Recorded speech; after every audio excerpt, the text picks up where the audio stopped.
শ্রী গুরুচরণ সরজ রাজ নিজ মनु মুকুর সুধারি বরণ রঘুবর বিমল যশ যোদায়ক ফলচারি বুদ্ধিহীন তनु जानिके सुमिर पवन कुमार बल बुद्धि विद्या देहु महि हरहु कलेश विकार। जय हनुमान ज्ञान गुण सागर जय कपीश तिहु लोक उजागर राम दूत अतुलित बल धामा अंजनी पुत्र पवन सुत नामा। এই কয়েকটি লাইন দিয়ে আজকের কথা শুরু করতে চাই। আজ আমি কোনো ধর্মীয় উপদেশ দিতে আসিনি, আমি শুধু আমার জীবনের একটা সত্যি অভিজ্ঞতা ভাগ করে নিতে চাই। 2023 সালে আমার খুব কাছের একজন মানুষ হঠাৎ খুব অসুস্থ হয়ে পড়েছিল। সেই সময়টা আমার জীবনের সবচেয়ে কঠিন সময়গুলোর একটা। ভয়, অনিশ্চয়তা আর অসহায়ত্ব সব কিছু একসঙ্গে আমাকে ঘিরে ধরেছিল। ঠিক তখন থেকেই আমি নিয়মিত হনুমান চল্লিশা পাঠ করা শুরু করি।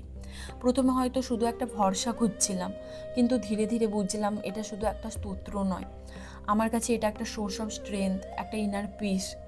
আজও যখন মন খুব ভারী লাগে, যখন জীবনের চাপ, দুশ্চিন্তা, মুড সুইং কিংবা অকারণ নেগেটিভ চিন্তা আমাকে ঘিরে ধরে, তখন আমি কয়েক মিনিট হনুমান চল্লিশা পাঠ করি।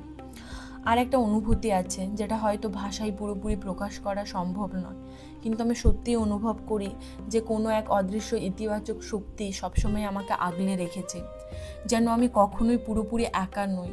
যখনই নেগেটিভ চিন্তা আসে, ধীরে ধীরে সেগুলো যেন দূরে সরে যায়, তার জায়গায় আসে একটা অদ্ভুত শান্তি, সাহস আর বিশ্বাস।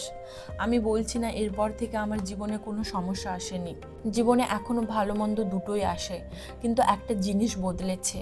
আগে যেসব পরিস্থিতি আমাকে ভেঙে দিত, আর সেগুলোর সামনে আমি অনেক বেশি শান্ত থাকতে পারি। কয়েক মাস আগে আমার বারাণসী যাওয়ার সুযোগ হয়েছিল। সেখানে আমি সংকটমোচন হনুমান মন্দিরে গিয়েছিলাম। সেখানে যে শান্তি আমি অনুভব করেছি সেটা ভাষায় প্রকাশ করা সত্যিই কঠিন। বিশ্বাস করা হয় গোস্বামী তুলসীদাসজি এই স্থানে ভগবান হনুমানের দর্শন লাভ করেছিলেন। আজও আমি প্রতিদিন সন্ধ্যায় অথবা যখনই মন অস্থির হয়ে যায় হনুমান চল্লিশা পাঠ করি। হয়তো সবার অভিজ্ঞতা এক হবে না, কিন্তু আমার জন্য এটা একটা প্রার্থনা নয়, সাহস আর ভরসা দুটোই।